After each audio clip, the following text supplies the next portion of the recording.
شروع اللہ کے نام سے جو سب پر مہربان ہے، بہت مہربان ہے۔ اے نبی، جو چیز اللہ نے تمہارے لیے حلال کی ہے تم اپنی بیویوں کی خوشنودی حاصل کرنے کے لیے اسے کیوں حرام کرتے ہو؟ اور اللہ بہت بخشنے والا، بہت مہربان ہے۔ اللہ نے تمہاری قسموں سے نکلنے کا طریقہ مقرر کر دیا ہے اور اللہ تمہارا کارساز ہے، اور وہی ہے جس کا علم بھی کامل ہے، حکمت بھی کامل۔ اور یاد کرو جب نبی نے اپنی کسی بیوی سے راز کے طور پر ایک بات کہی تھی، پھر جب اس بیوی نے وہ بات کسی اور کو بتلا دی اور اللہ نے یہ بات نبی پر ظاہر کر دی تو اس نے اس کا کچھ حصہ جتلا دیا اور کچھ حصے کو ٹال گئے۔ پھر جب انہوں نے اس بیوی کو وہ بات جتلائی تو وہ کہنے لگی کہ آپ کو یہ بات کس نے بتائی؟ نبی نے کہا کہ مجھے اس نے بتائی جو بڑے علم والا، بہت باخبر ہے۔ اے نبی کی بیویوں، اگر تم اللہ کے حضور توبہ کر لو تو یہی مناسب ہے،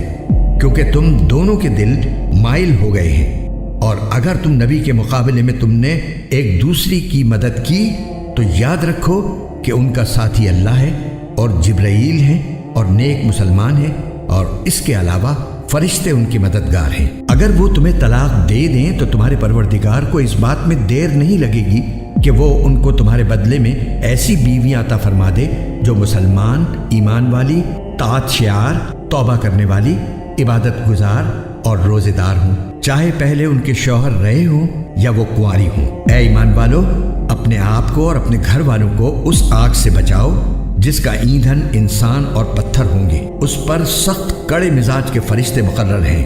جو اللہ کے کسی حکم میں اس کی نافرمانی نہیں کرتے، اور وہی کرتے ہیں جس کا انہیں حکم دیا جاتا ہے۔ اے کفر اختیار کرنے والو، آج معذرتیں پیش مت کرو، تمہیں انہی اعمال کا بدلہ دیا جا رہا ہے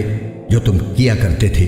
اے ایمان والو، اللہ کے حضور سچی توبہ کرو، کچھ بعید نہیں کہ تمہارا پروردگار تمہاری برائیاں تم سے جھاڑ دے اور تمہیں ایسے باغات میں داخل کر دے جن کے نیچے نہریں بہتی ہیں۔ اس دن جب اللہ نبی کو اور جو لوگ ان کے ساتھ ایمان لائے ہیں ان کو رسوا نہیں کرے گا، ان کا نور ان کے آگے اور ان کی دائیں طرف دوڑ رہا ہوگا۔ وہ کہہ رہے ہوں گے کہ اے ہمارے پروردگار، ہمارے لیے اس نور کو مکمل کر دیجئے اور ہماری مغفرت فرما دیجئے، یقیناً آپ ہر چیز پر پوری قدرت رکھنے والے ہیں۔ اے نبی، کافروں اور منافقوں سے جہاد کرو اور ان کے مقابلے میں سخت ہو جاؤ، اور ان کا ٹھکانہ جہنم ہے اور وہ بہت برا ٹھکانہ ہے۔ جن لوگوں نے کفر اختیار کیا ہے اللہ ان کے لیے نوح کی بیوی اور لوط کی بیوی کو مثال کے طور پر پیش کرتا ہے۔ یہ دونوں ہمارے ایسے بندوں کے نکاح میں تھیں جو بہت نیک تھے، پھر انہوں نے ان کے ساتھ بے وفائی کی تو وہ دونوں اللہ کے مقابلے میں ان کے کچھ بھی کام نہیں آئے، اور ان بیویوں سے کہا گیا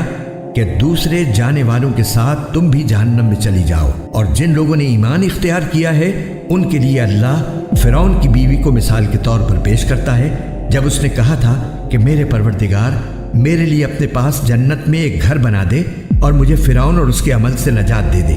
اور مجھے ظالم لوگوں سے بھی نجات عطا فرما۔ نیز عمران کی بیٹی مریم کو مثال کے طور پر پیش کرتا ہے، جنہوں نے اپنی عصمت کی حفاظت کی تو ہم نے اس میں اپنی روح پھونک دی، اور انہوں نے اپنے پروردگار کی باتوں اور اس کی کتابوں کی تصدیق کی، اور وہ طاعت شعار لوگوں میں شامل تھی۔